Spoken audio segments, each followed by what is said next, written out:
Welcome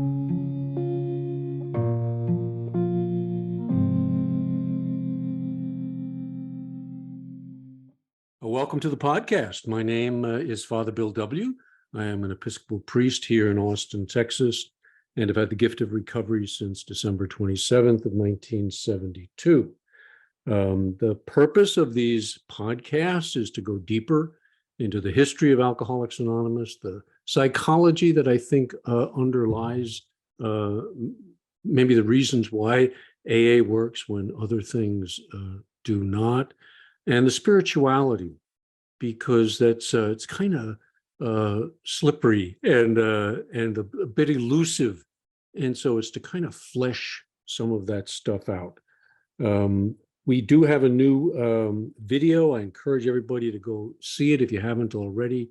It's on the practice of two-way prayer that was really at the heart of the transformation process that the Oxford Group people used in developing their program. So that's enough for the commercial.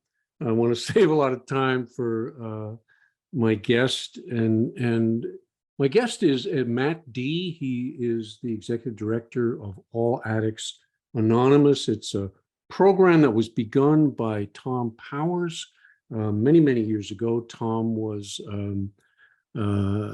gifted with having Bill Wilson for a sponsor, and he helped Bill. Tom was a gifted writer himself, and he helped Bill write 12 Steps, 12 Traditions, AA Comes of Age, second edition of the big book, and was a writer himself of real great merit. His book, Invitation to the Great Experiment, is a real classic, I think, in the recovery field. If you want a copy of it, I can put an electronic link in the show notes. What Matt has been doing for us is kind of looking at the Pioneer program. What was going on back there? How did it evolve? And Matt, you've taken us through the four absolutes, which you and Tom view as key to the program, and they kind of got lost, at least in their emphasis. And then you traced for us the history of the evolution of the 12 steps, how they were written and modified and made a little more palatable, let's say, to touchy alcoholics, and yet at the same time, you said Wilson didn't want to give any wiggle room. So there's a contradiction sort of thing going on. And now for the final episode, and I'm sad to say that is what this will be, you've chosen another article from All Addicts Anonymous archives, and that is something called the 10 points. And I did a little bit of meditation on this to kind of get ready for the episode today. And what I got was, the steps are the action. Here's a set of actions that you can take. And the four absolutes are sort of the guardrails, the goals, the internal state of my thoughts and actions, that they're guided by this honesty, purity, unselfishness, and love. But then there was a third one, and this is the 10 points. And to me, these sounded like the warnings from the first 100 that we're going to open this door kind of wide, but you better be aware of some other things that are going on here. It was almost like they were echoing through the last 100 years, that a set of standards, a set of well, I don't know as much about these as you do, so I'm just going to shut up and tell me about the 10 points, how they developed and why they were chosen. Yeah, thank you. So just not to chew our cabbage a second time here. I know you just kind of talked on this, but they're definitely, we talked last week about the evolution that occurred inside the steps But there was definitely, as you just mentioned, there was definitely an evolution, if you will, of the four absolutes, taking on the practical terms of the steps themselves. And in the evolution, again, as we spoke about, the steps had eventually had become something of suggestions, and they are given, as you said, Bill had tried to leave no wiggle room open. But the truth of it is that there is quite a bit of personal interpretation, which there needs to be, in the steps themselves.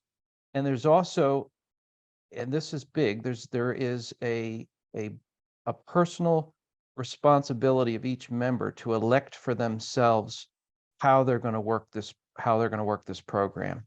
Now, the thing that I think Tom saw was that we're already kind of told how to work this program, and that is the 10 points. You want to elect for yourself we've made mention of Gresham's law, where it's strong, medium, and weak AA. You want to elect the AA, if you will, that is appropriate for you.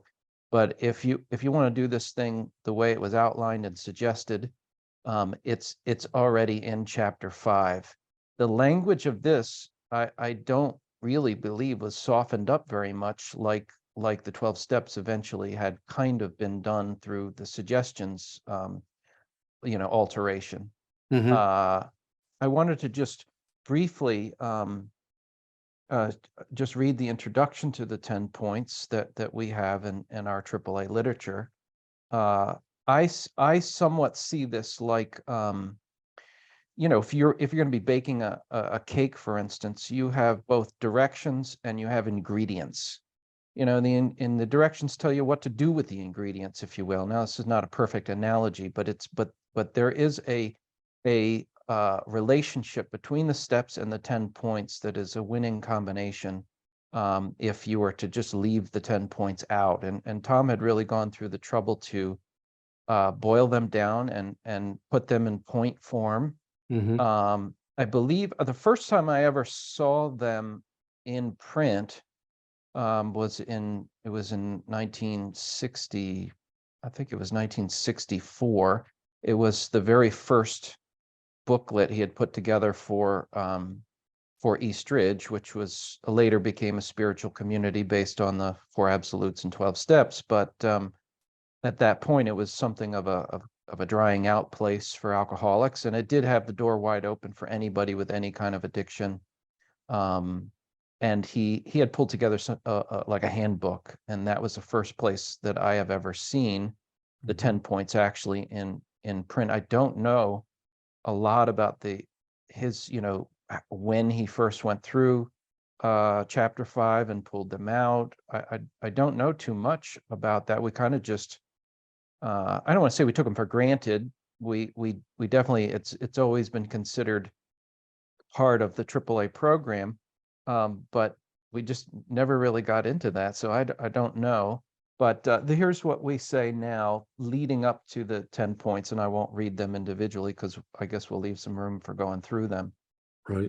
The 10 points represent the spiritual inspiration and guidance for how to work the 12 steps as given by the first 100 AA members. These original commitments are the spiritual legacy and heritage of the first men and women whose sacrifice, wisdom, and trial and error experience became solidified in the How It Works chapter of the AA Big Book. For many addicts, lesser commitments to the program do not offer the crucial momentum necessary to reach the level of spiritual awakening required to attain true freedom. Make no mistake about it, every person who adopts the rigor and intensity of the 10 points will be rocketed into a new dimension of existence. We commit ourselves to work toward recovery and spiritual awakening through sincerely and responsibly trying to do what the AA Big Book suggests. And then we go through the 10 steps, as we will do. But this is where it just brings to light the well, what did you say here? The spiritual inspiration and guidance for how to work them. Yeah. Yeah. Yep. It's the background. Yep. In other words, it's not saying, hey, take what you like and leave the rest. It's what accounts for that dual message that they were trying to balance in writing the big book. That this is a suggestion, but at the same token, guys, if you're an alcoholic of the real variety, like we were, there's an intensity that's also needed. Yeah. Is that fair? Yeah. I almost see the 12 steps as themselves like the analogy of the rogue elephant. There would be an elephant that was completely out of control, and the only way to get it under control is to put it side by side with two already tamed elephants on each side, right? And it's like, if you've got the four absolutes on one side of your relationship to the 12 steps, and you got the 10 points on the other, it can prevent you from recreating the 12 steps in your own image and likeness. You can really translate them into meaning almost anything. And if you've again, it's up to each individual to elect for themselves, and who the hell am I to tell other people how they ought to do, how they ought to work it. But for myself and for certain individuals, certain addicts, we really need something of the protective guide rails, if you will, of having the four absolutes and the 10 points. It really keeps you from going astray.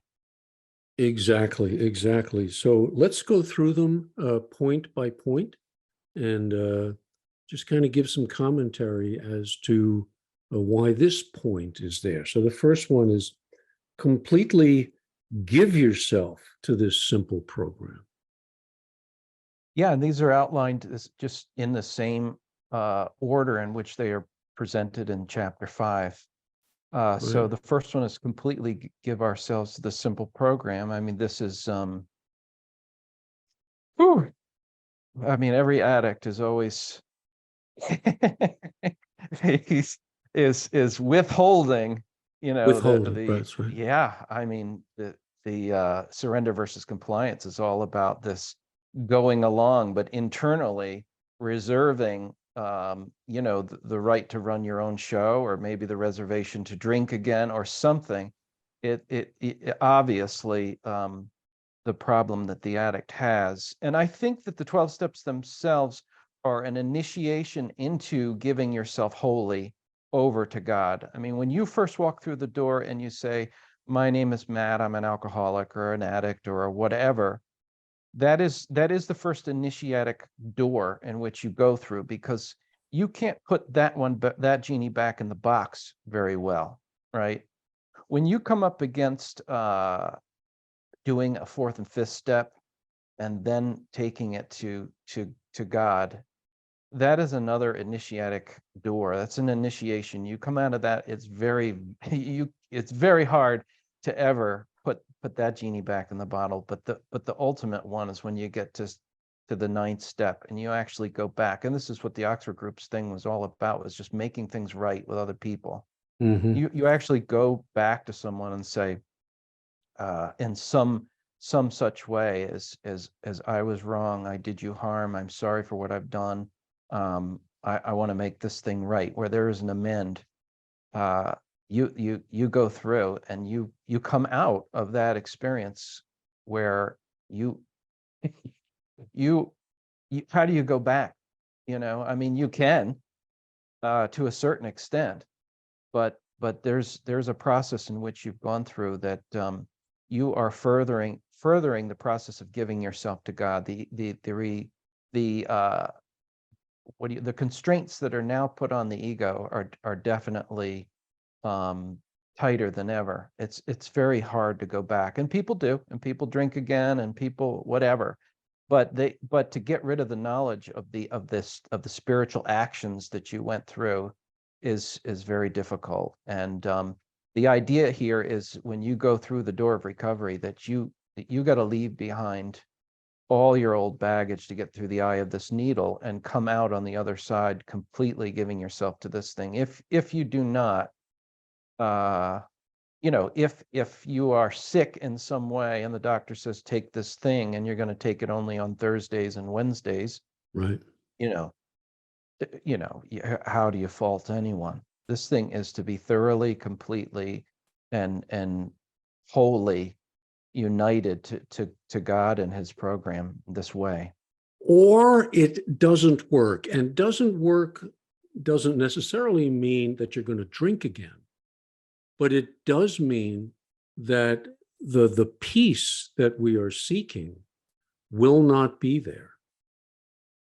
Is Yeah. that fair? That fair? Oh, absolutely. I mean, Yeah. the title we use in AAA is Sober but Still Miserable. I mean, there is so many besetting, underlying things. And I also think that this is that this first 10, of the 10 points is this idea that I'm only going to put the plug in the jug and that's all I need to do.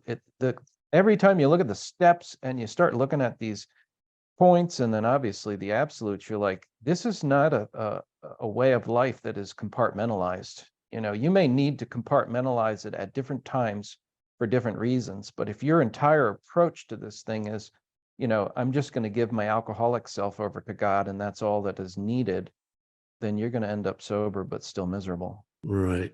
Second one is practicing rigorous honesty. Is that a repeat of one of the four absolutes? Yeah, it definitely is. Yeah. You just cannot, and they've been, when you read the big book, it's very nuanced when it relates to the subject of honesty. I mean, it touches on it throughout, and by the time you get to chapter 5, it really starts to make the point directly that there's an honesty problem here with us in relationship to our lives. And it is and we've talked about this, but this is the very first principle in recovery. When Wilson was visited by Ebby, that's the thing he said to him: you got to get honest with yourself. Yeah. And out of that was out of Towns Hospital, literally, was what preceded his spiritual experience, was the deflation that came from the fact that Bill hadn't been honest, hadn't had a moral inventory, and that bust wide open into this spiritual experience he had. Now, rigorous honesty is a version tolerable to alcoholics of absolute honesty. Right. And rigor mortis is when, as I'm quoting Tom here, but rigor mortis is when you're dead and you're dead because you're no longer bending. So rigorous means unbending truth. Right. So when we list the absolutes, first absolute we say is unbending faithfulness to the truth. It's not bending. And so maybe you're not breaking the truth thing, but you can bend it, and this is saying, nope, you're not even going to be doing that. Right. This is faithful, unbending, rigorous honesty. Willing to go to any lengths to recover. Yeah. Yeah. And I feel like this is, all these principles, they all complement each other in so many ways, but I feel like this is kind of an extension of completely giving yourself to this thing. Like you're gonna give your whole self to this thing, and you're gonna go to whatever length is necessary. And it'll go into more detail on what that is later on in some further points, but to be willing to do whatever it takes a day at a time this isn't again, this is not to go to any lengths to get sober. This is any lengths to recover. And I think, like, as we reread up above, this is about spiritual awakening. If you want to attain true freedom, that is going to be done in the realm of spiritual awakening.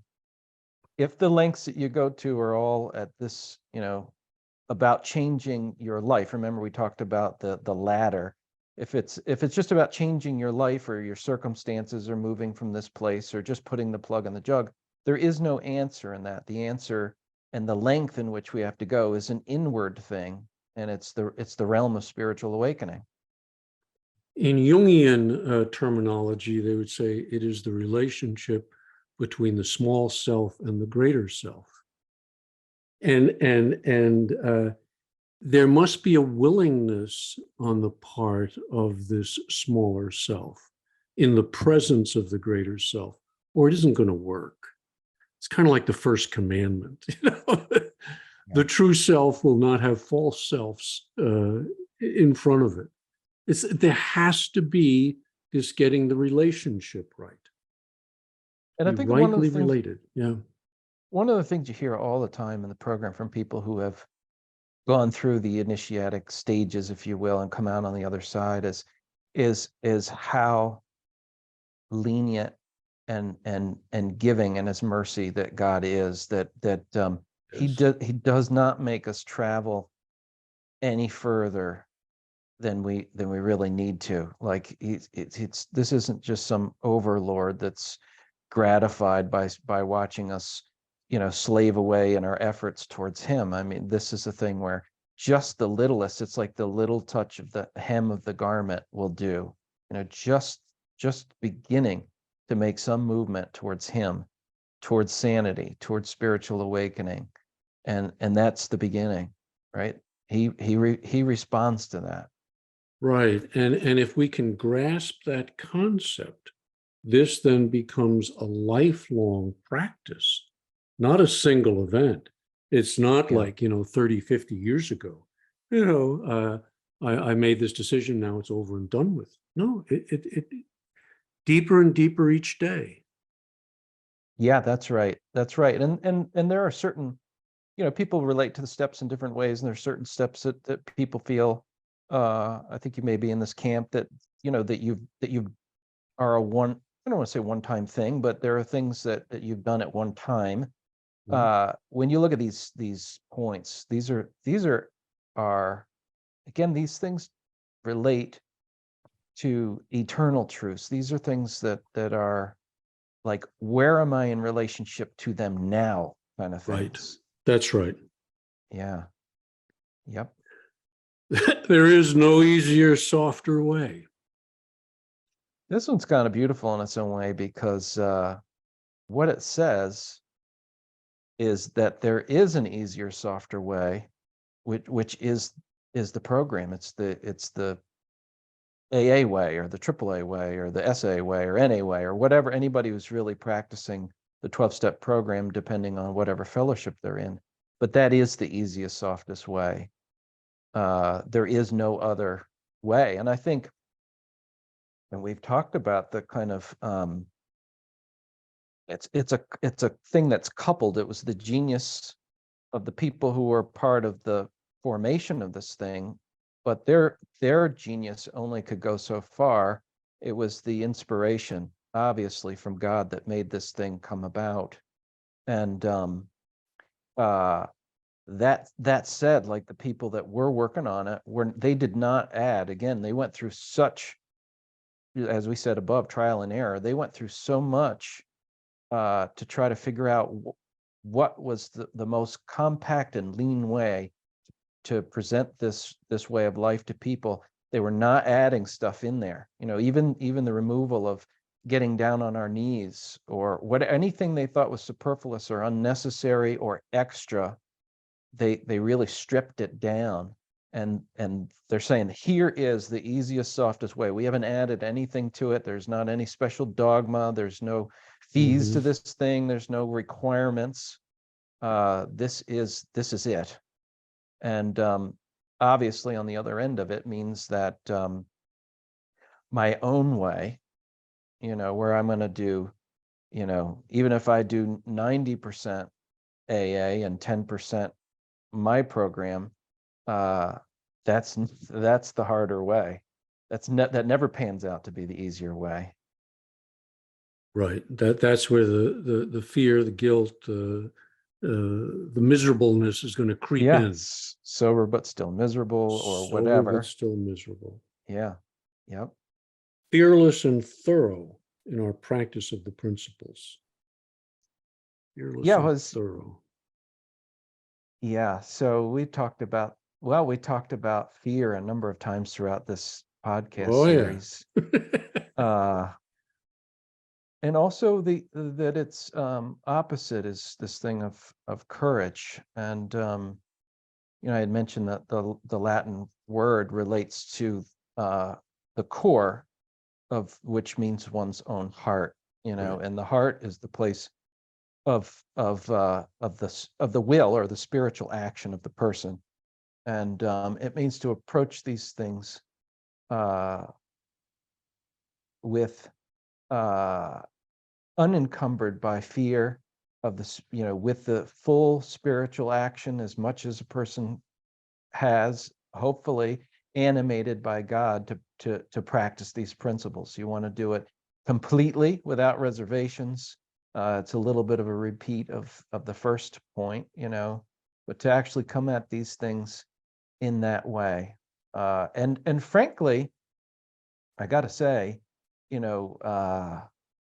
aspects, and we were talking about this before we started the podcast. There's aspects of this way of life that person can be afraid of. I mean, I might be afraid of my, the reactions of life to my addictive self or my self-will or something, but it's possible to be afraid. I mean, I've come up against inventory. I'm afraid to know if something is true about myself, and you want to turn around and run. Or even I'm sure you probably come up against this with people with two-way prayer. You approach God, and I think this is one of the reasons you suggest having a term of endearment when you're relating to God, is Yeah. you come up to this thing face to face, and you can get afraid and want to run, want to bolt.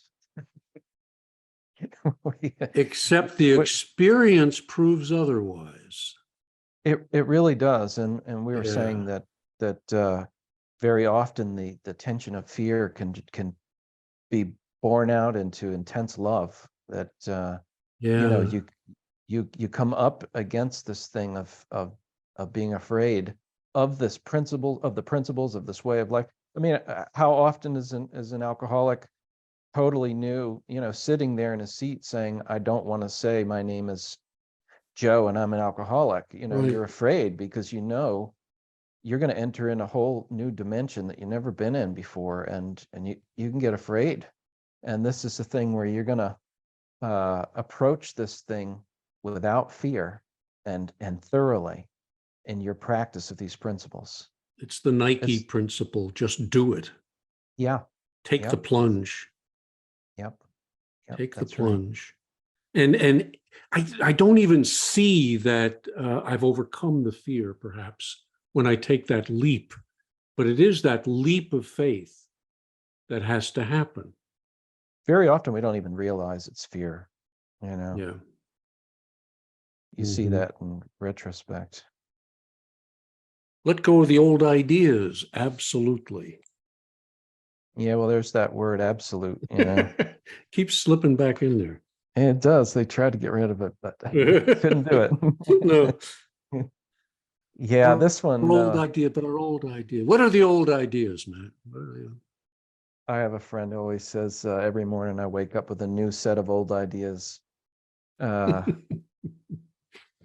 yeah, I feel like this one's so related to the ego. The ego is the ego life is its way of thinking and doing makes something of a rut inside ourselves. And when you got to travel on this road with a rut there, if you get anywhere near to that rut, you get sucked right back in.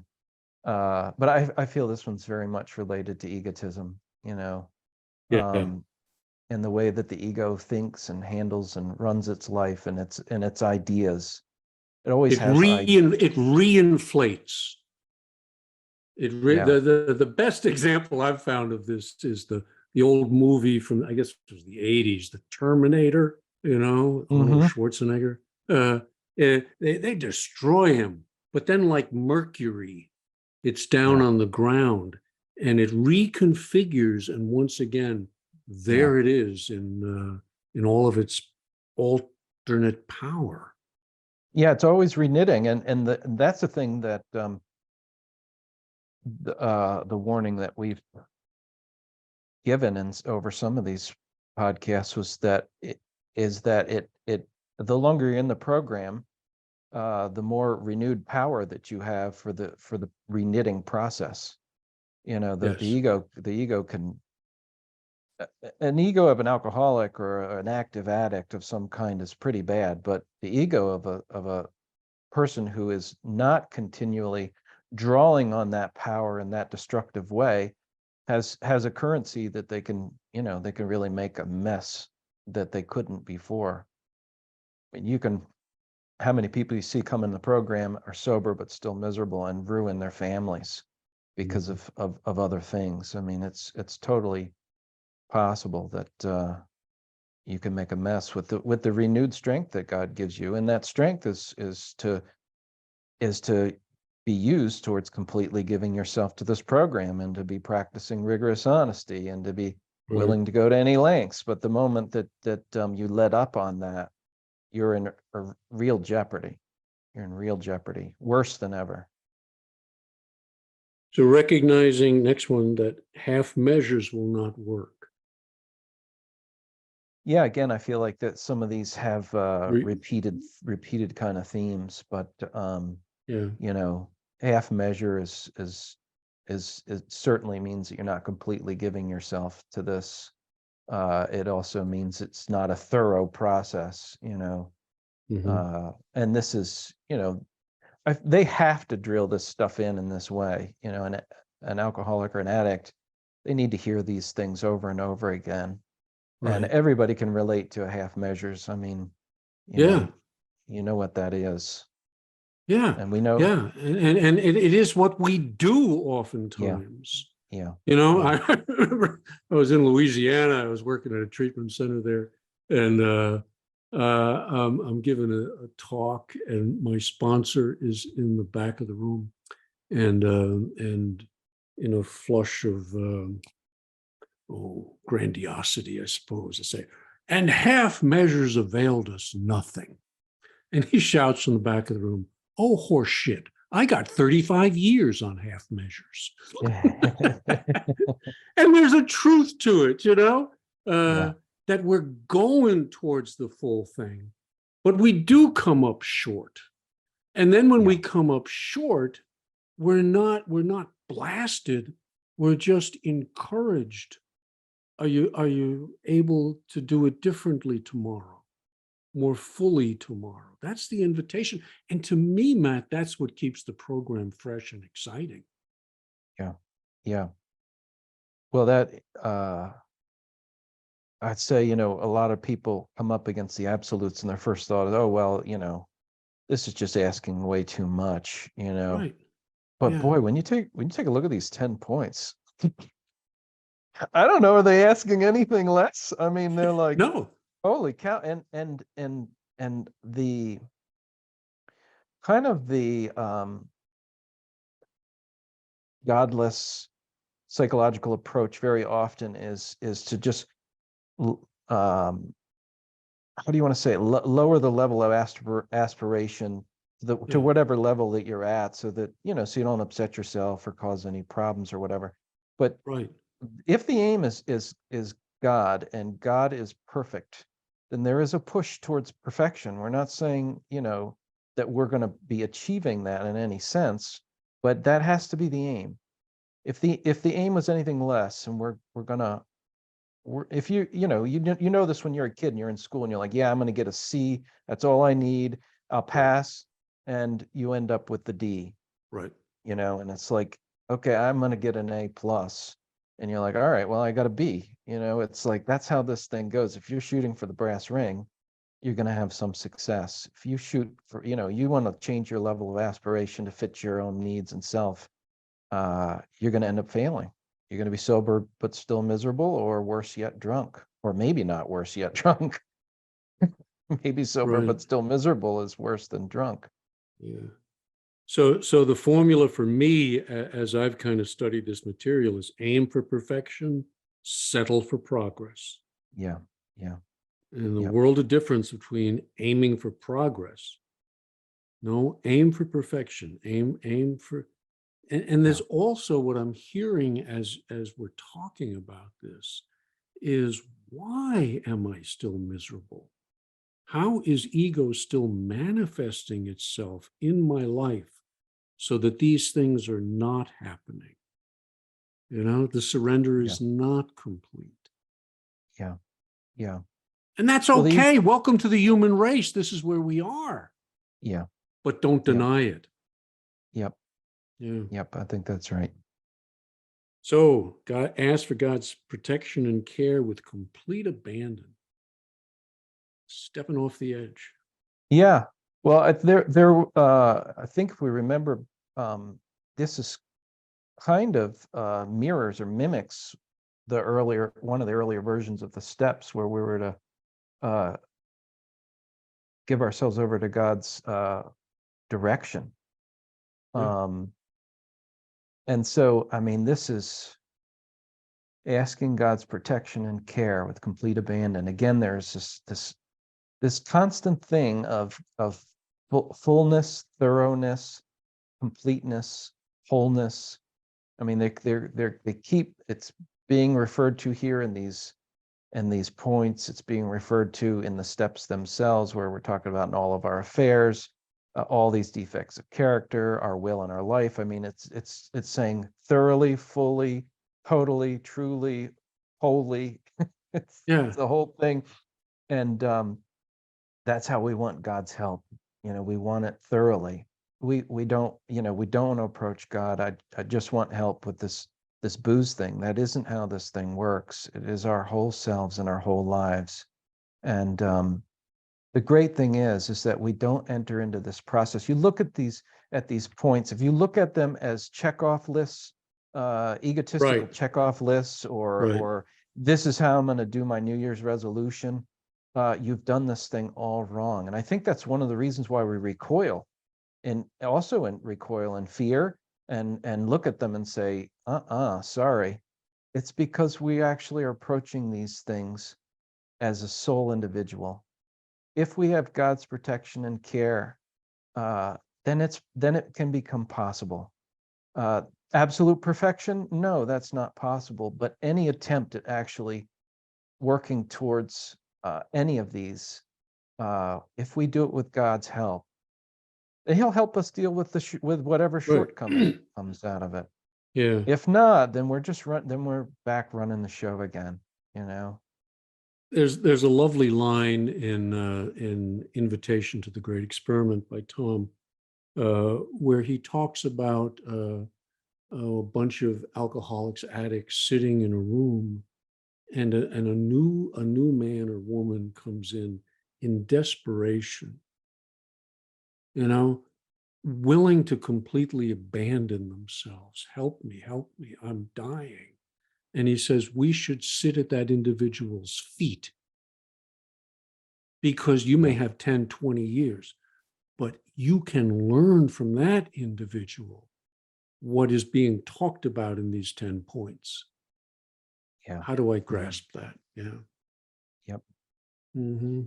Yeah. It makes me think of it. There was a time where, because we did live in a spiritual community, and we would get, uh, that many of the people came in, as you know how we are when we first came through the door, we're in such rough shape. And Yeah.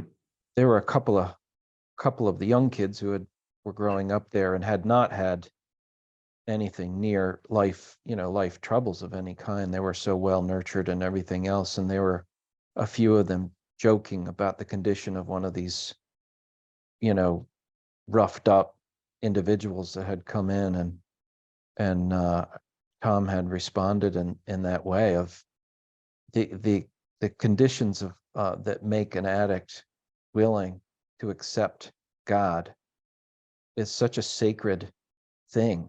I mean, think about it. It could be 30 or 40 years that you could go through before you get to that place, or the kind of suffering involved to actually get you to the place of preparation for openness. And it's like, that's the thing you want to take off your sandals and when you're around. I mean, that is, Right. in a way, it's at the human level, it's holy ground, and it should be really appreciated in a sacred way. I mean, it's a holy experience to be open to God. And the truth is, as much as we talk about the 10 points of the absolutes or whatever, as you're saying, we very often are not quite open. We kind of, I'm kind of open a little bit here or there, or if it's not Yeah. too uncomfortable, Right.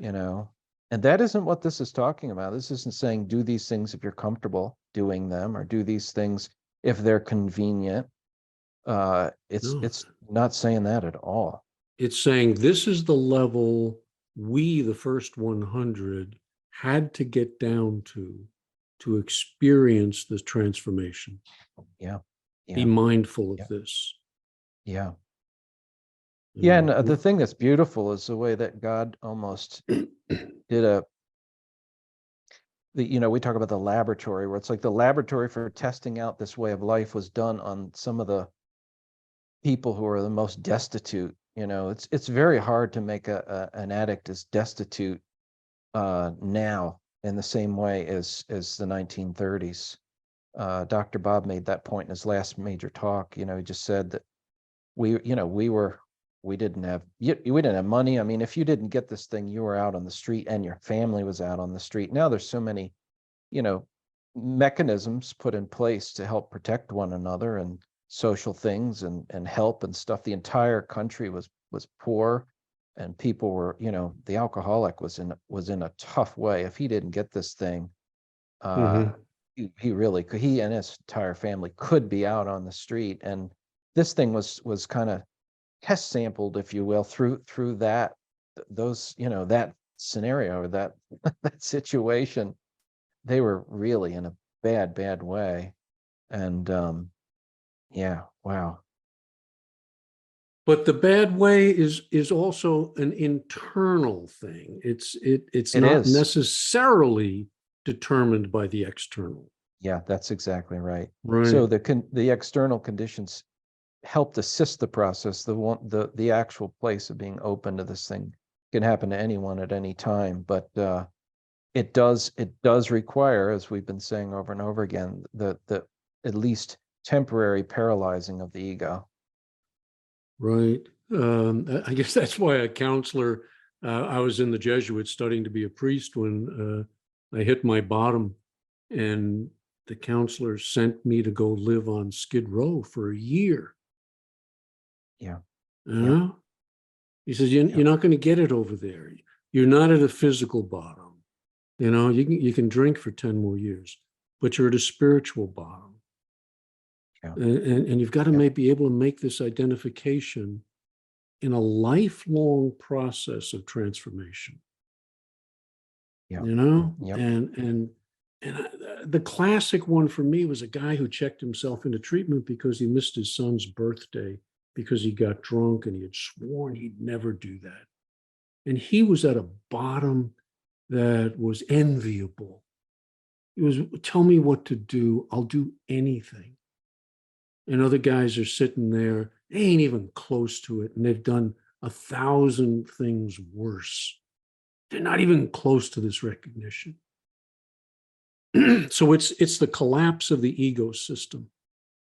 That the ego is put in a position of humility, of teachability to the greater self, to the great reality within, to the people who've traveled the road, and say, I'm willing to go to any length. Well, the beatitude for that is, blessed are the poor in spirit, where Right. it's really poor in egotism, Yeah. and the reward for that is the kingdom of heaven. But you have to go through the doorway of ego deflation to get to the kingdom That's of right. heaven. That's Yeah. right. No way to avoid that. Yep. Yeah. So grow along spiritual lines, and it's not religious lines, maybe that's where some of the new ideas have to let go of the old ideas anyway. It's a different thing. Yeah, it is. And again, there's this constant like theme of giving and growing and, going. And I mean, there's a lot into these points. Um, but yeah, this is like, and I think this one also relates to our old ideas too, because the old idea is to do things in one's own way. But to grow along spiritual lines this says become a student, Yeah. become a student of spiritual teaching and truth. Yeah. And these guys were. And stay a student. Yes. Yep. Stay a student. And as Tom, states, you start out in kindergarten. I guess even the 12 and 12 mentions that somewhere, but you start out in that way, and you need resources for growing along spiritual lines. And it's going to be, as they did, they had spiritual directors they're related to. They had, Dr. Bob is, studying spiritual literature an hour a day. I mean, these guys were serious students. They weren't happy with just reading. They got out there, they experimented, they worked, Right.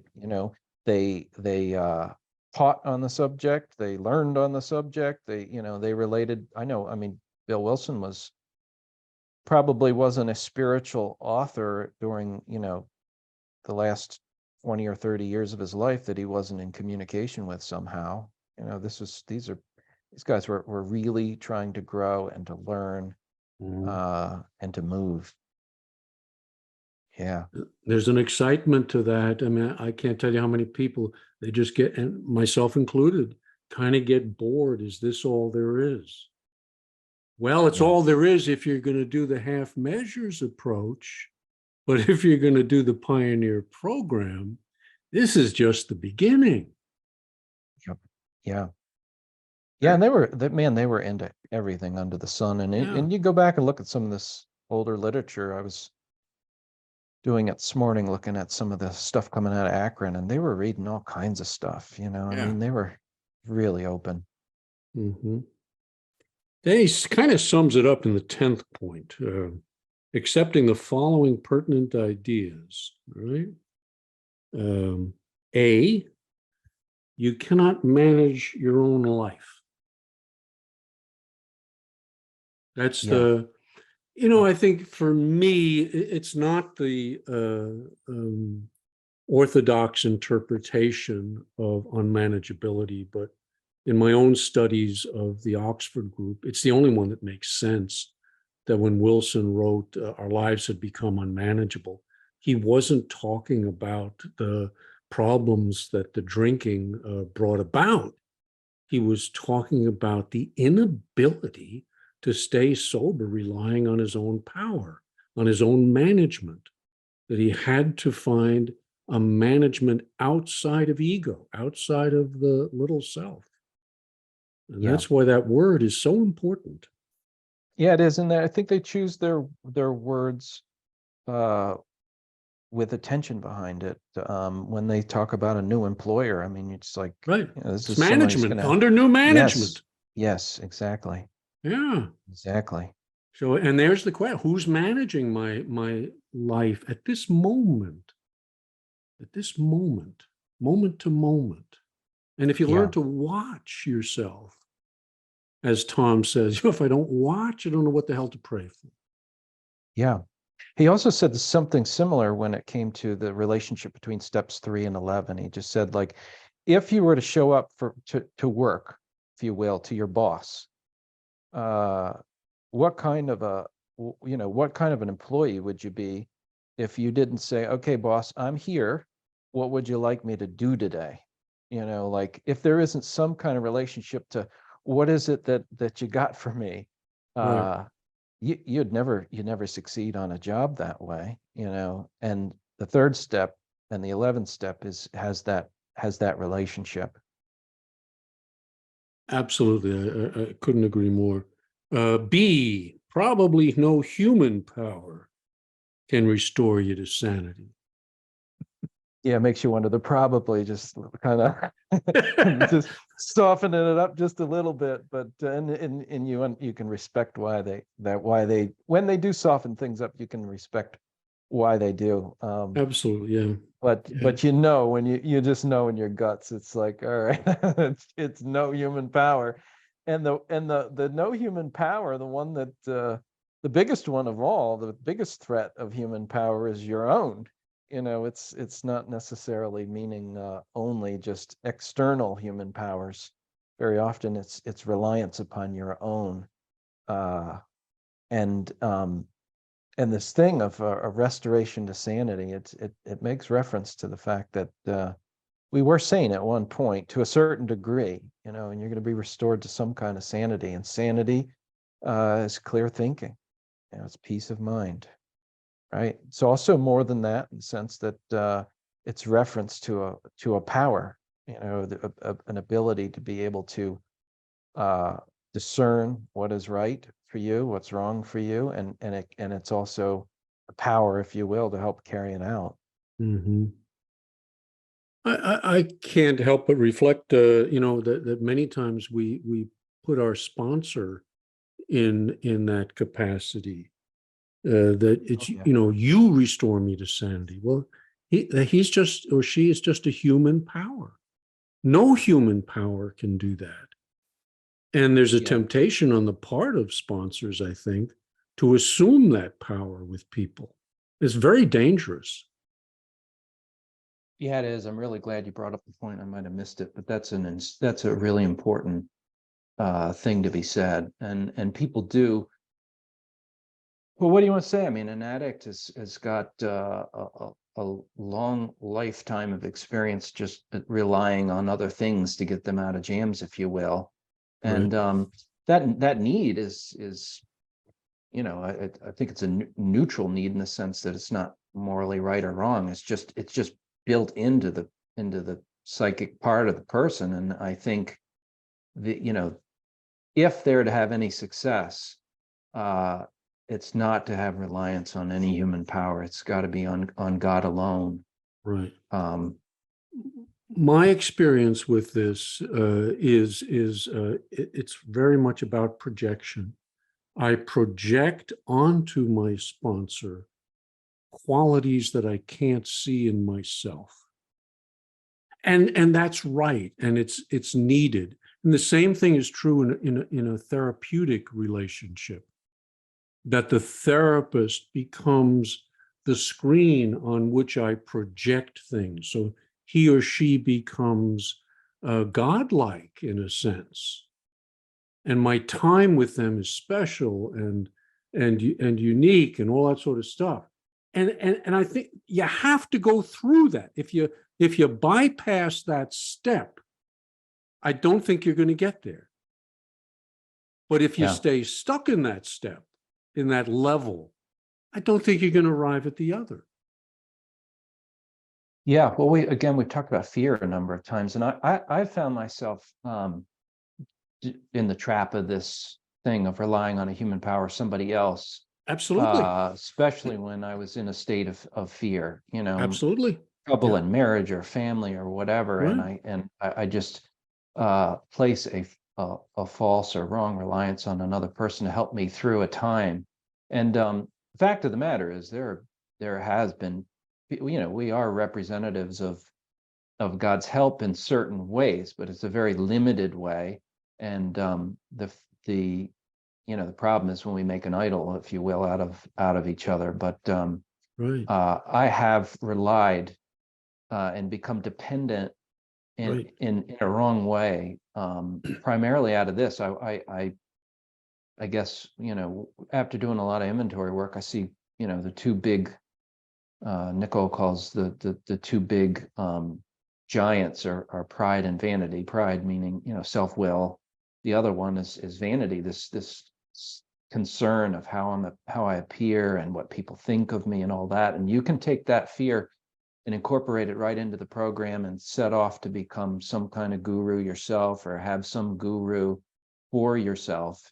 And so you can socially, you walk into a meeting room and you can feel a little superior to the next guy because you're smarter than they are about this stuff. And that's just egotistical fear. And you can, I really do think that's the backbone of wrong dependence on human powers, is that. Yeah. The Yeah, and worst thing of it, we're subject to it. So be aware, you've been warned about it, watch for it. It's going to happen. It's very human, but yeah, it's also self-destructive because the it is. last one says God can and will if sought. You know, it's either I. Yes. So what I mean, this is why two-way prayer was so important to me. That when someone comes to me with a problem, I say, I don't want to hear your problem. I want to hear that you took it to prayer. Now bring me your answer, Yeah. and we'll review it. Happy to do that. But I'm off the pedestal. I ain't Yes. climbing back on. Yes. Yeah, I think that's why the result is detrimental. It's not so much because of the reliance on the other person. It's the place that was supposed to be reliance upon God, That's right. right? Which is really the answer. It's the answer. It's the answer. And it's inside of you, the last damn place you'd ever think to look for God. Yeah. Yeah. You know? And it's not, an answer among many. It is the answer.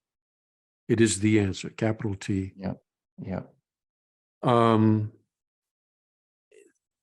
there's an element of I want to kind of close with this, but there's an element of the AAA program and the way Tom approached addiction that it's be careful. I hear him saying, yes, alcoholism may be the thing that brings you to your knees, or drug addiction or sex addiction, but look out.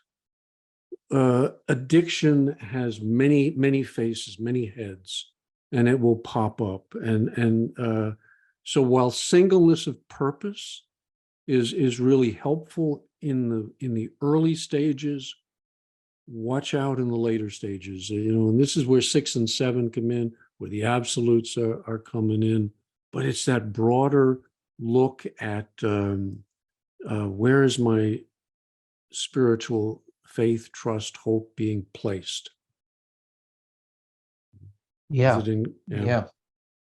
I should say too that these points actually are recapitulation, or the A, B, and C Mm, are recapitulation in the big book is the first like 3 chapters.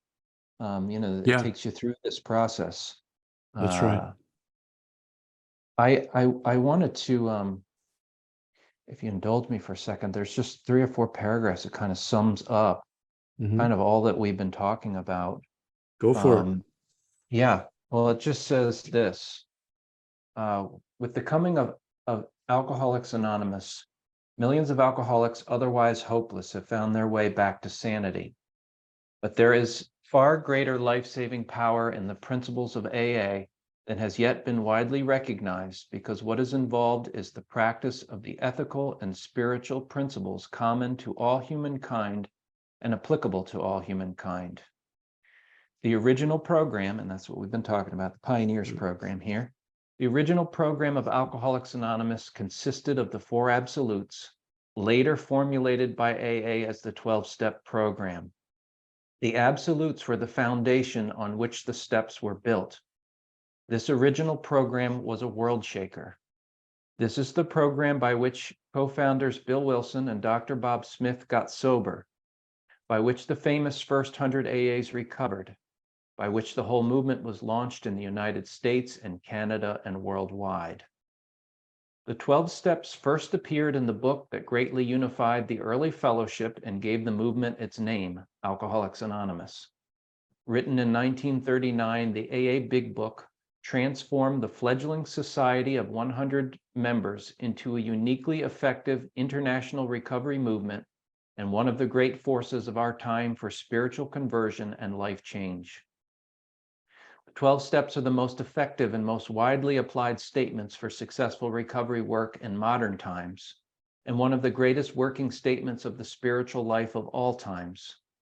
From the standpoint of the whole world of recovery from addiction, it is impossible to exaggerate the importance of the 12 steps.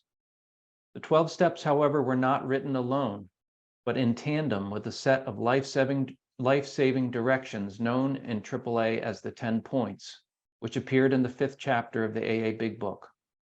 The 10 points illustrate in the simplest language possible how to transform the steps from a set of instructions into a way of life which works. For those with the tendency to hedge their bets on the program, and for the many who are sober but still miserable, the 10 points provide the thrust necessary to break through the ceiling of compromised and diluted program practice into the realm of direct God consciousness and spiritual awakening. Over the years, a remarkable discovery has been made.